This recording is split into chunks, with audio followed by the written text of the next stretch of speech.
Hello everyone.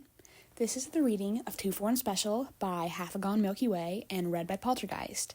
This is a Danny Phantom and DCU crossover one-shot fic.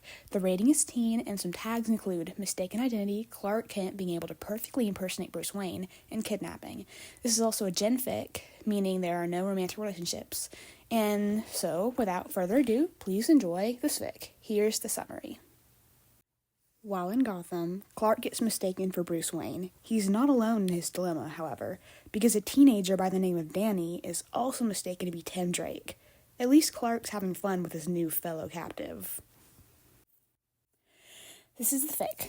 Clark had been having a good day, for the most part. After a conversation with Bruce had gone on long into the night yesterday, he'd been invited to stay in the manor for the night. Nothing all too interesting or new for him. He'd call Lois ahead to let her know that he'd been that. The next morning, Bruce had lended him some clothes since he didn't have anything else, and Clark promised to bring it back the next time he saw his friend. He could have flown home last night, but sadly, he had come to talk to Bruce as his civilian friend, Clark Kent, reporter, not Superman, the hero. He would have gone home right away, but there was a type of snack in Gotham that Clark knew John liked, so he figured he could buy a pack before heading home, which led him to his current situation. He hadn't even reached the store when he'd been snatched by the collar of his shirt and shoved into a nondescript white van. Very stereotypical, very unassuming. You get the idea. Understandably, Clark had been confused. Why would they take him, unless someone had taken umbrage with one of his recent articles? Clark couldn't think of a reason why they would. No need to say anything, Mr. Wayne. We promise we'll take good care of you. One of the resident kidnappers smirked at him widely before a bag was shoved over his head. They thought he was Bruce? Okay, that made a lot more sense. And Clark was wearing Bruce's clothes, and he hadn't spent as much time on his hair as he usually would have. Clark knew they looked similar, but that was usually after a few more cosmetic adjustments, like some makeup, for example. Clark didn't know how to feel about this. Obviously, he could escape without issue. The zip ties they'd had his hands with were tight and a little uncomfortable, but they were practically kindling with his super strength, and it wouldn't be difficult to break them. Nonetheless, he was still a civilian like this, and thus he had to keep up the act, even if he was not, in fact, Bruce Wayne. Still, what a bummer. This was not how Clark wanted to start his day. However, when he was brought to a warehouse in a fight between Extravision and a rucksack, Extravision would always win, barring outside circumstances. Clark found himself almost relieved to have gone along with the charade, because when they tied him to a chair and removed the bag over his head, Clark found that he wasn't alone in his dilemma. Across from the chair lounged a teenager, roughly Tim's age, who was zip-tied behind the head of a steel pipe. Interestingly enough, his feet were also zip-tied together, although Clark's feet weren't. The boy also sported a split lip, but otherwise he seemed fine. He actually looked to be in good spirits, despite probably being kidnapped as well. "Hey," the teenager quipped. "What are you in for?" Clark huffed in amusement. "I got mistaken for Bruce Wayne. You?" "Mistaken for Tim Drake, actually," the boy told him with a nod, looking resigned yet amused at his fate. Clark nodded in return. "Not the brightest, are they?" "Apparently not," Clark conceded with a wince, trying to get comfortable in his seat. No doubt they'd soon be making ransom calls to the Wayne household. If nothing else, they could all laugh about this later. Clark wasn't worried that his friend would come to rescue him, but he did have to worry about another civilian being caught in the crossfire. "I think they need to get their eyes checked out to have made the same kind of mistake twice," the teen remarked with a sigh, letting his head rest against the pipe. "My glasses!" Clark wanted to smack himself in the forehead. "I knew I was forgetting something." He shook his head at himself. "I'm getting old." "Really?" the teen asked with a dubious look on his face, looking Clark up and down curiously. "Thank you. That actually makes me feel better," Clark replied sincerely, making the boy laugh. "What happened to your face, by the way?" "They didn't hit me when I got taken." "I kicked one of them in the face when they tried to shove me in the van," the boy explained. He thought it would be an excellent bonding experience for us to match. The sarcasm was strong with this one, Clark thought with a chuckle.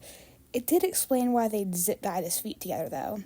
"What's your name?" Clark asked curiously. "I'm Clark."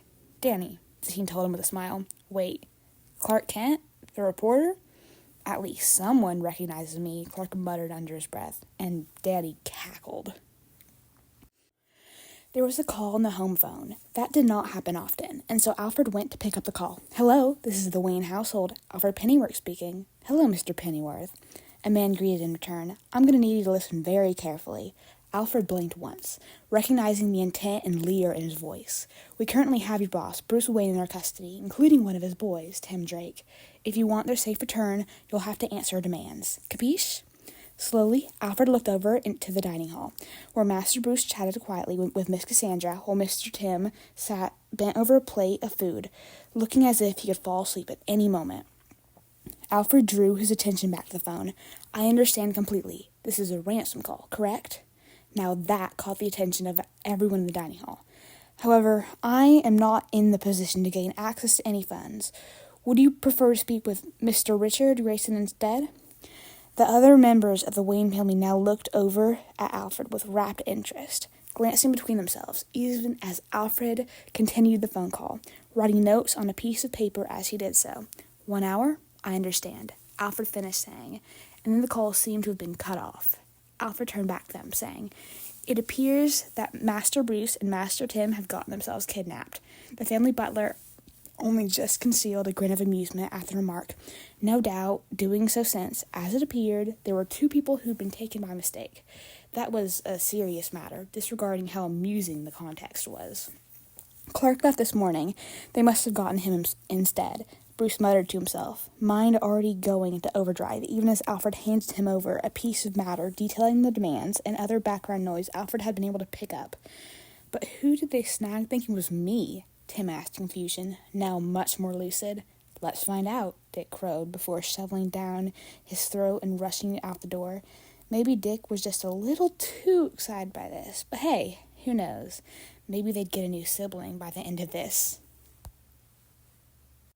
Superman would not be an earthbender, Clark vehemently denied. "What about him screams earthbender to you? He can fly. He's a pacifist, but isn't afraid to fight. Do you have any idea how important self-control probably is for him?" Danny rolled his eyes. "You can fly as an earthbender. Just use the earth to shoot you up in the sky. You just lack imagination." "I'm a writer," Clark defended, mockingly aghast. He was having a little too much fun for being in a ransom situation. "You're a journalist. Come back to me when you've published a fantasy novel." Danny snarked with a smirk. "Besides, wouldn't earthbending be more similar to his super strength? Also, the irony. His weakness is kryptonite, a literal rock. Imagine being an earthbender and being unable to bend one random type of stone." Then he barked a laugh. "Now that's just cruel," Clark commented with a shake of his head, making Danny laugh harder. "Who'd be the Avatar?" "Wonder Woman," Danny answered but refused to explain. Not that there was much to explain. Clark could get behind that. However, wouldn't Captain Marvel be more accurate? Clark asked with a thoughtful frown. He was asking himself just as much as he was asking Danny. He's the champion to multiple gods. I feel like that would be similar to the Avatar of all the elements. I could see Wonder Woman being a past Avatar whose spirit becomes a mentor to the new one. "Are you killing off Wonder Woman?" Danny gasped teasingly. Clark refused to roll his eyes in amusement. He refused. "Anyways," Danny began, "do you want to get out of here?" "I'm sure they've made their ransom demands by now," Clark admitted with a frown, glancing over at the door that separated them from their kidnappers. "Why do you ask?" "Because I'm getting a crick in the neck, and my back itches like nothing else," Danny groaned before pulling his arms down and shoving the zip ties from his wrist into his pocket. Then he took the time to scratch his back, sighing in relief. "Ah, that's better." That was when he undid the zip tie around his feet, although this one proved to be a little more difficult for the teenager. "Could you do that the entire time?" Clark asked, squinting his eyes over at Danny. "Not the entire time. They would have noticed," Danny told him with a shrug. "There we go." Danny snapped a zip tie off his feet and made to stand up. He shoved this one in his pocket as well before going over to help Clark out of his restraints. "Do you want to get something to eat? It's almost lunch now." "Shouldn't we wait for the authorities?" Clark inquired as he brushed himself off, getting to his feet as he did so. "We probably need to give a witness statement before they come to collect these guys." Danny waved him off. "Fine, you can stay, but I'm starving. I was on my way to breakfast when they snatched me, so have fun staying kidnapped." Then the teenager headed off towards the back door, which had been right there the entire time. With a sigh, Clark followed. He caught the door behind Danny, which in turn caught the boys' attention. Clark shrugged. I can't imagine they'd be pleased with me if you disappeared. Besides, Gotham is dangerous. You shouldn't be exploring it alone. You're one to talk. You're a grown man and get kidnapped, Danny drawled, making Clark gently smack him across the back in warning. Danny just laughed. What do you mean they're gone? Bruce asked over the phone with Jim Gordon. There was no one there. He listened intently as Jim explained the situation to him. He was so swept up in the call that he almost missed a familiar face. He backtracked a few steps to get a better look at the pair sitting in the booth of the diner. Wait, Jim? I think I found them. Yeah, I'll call you back. Bruce hung up the phone and entered the diner, smiling at the older woman behind the counter before he approached one of his oldest friends. He stood there as Clark peeked up at him from his meal, smiling brightly. Oh, hey, Bruce. How are you doing? I'm doing better than you. Was that you they kidnapped? Bruce asked with an appropriate amount of confusion and concern. He already knew the truth, obviously, but he had a part to play. Yes, that was me. Well, me and Danny, Clark replied, nodding his head to the teenager sitting across from him. Sup. Danny, as his name apparently was, greeted with a wave, and then he went back to his pie, seemingly disinterested by Bruce's presence. He wasn't sure if he should be offended or not. You should try my ma's pie. She has the best apple pie recipe, Clark told the boy, who huffed in response. Don't make promises you can't keep, weather boy, Danny drawled as he licked the whipped cream off his fork. Clark turned back to Bruce with a serene expression. Really? Bruce couldn't help but ask. What? It was a 2-for-1 special, Clark said. Bruce groaned. Hello, welcome to the end of the video. I'd just like to say thank you for listening to the end of the video. I really do appreciate it. This is my first podfic, and I do plan on doing some more. If you enjoy the video, you can leave me a like, maybe subscribe. If you didn't enjoy the video, then why did you listen until the end, you little freak? I don't know. Also, if you have a request or a fic you'd like me to read, please leave a comment and let me know. Anyways, I hope you enjoyed. Until next time, this is Poltergeist, signing off. Hello everyone. This is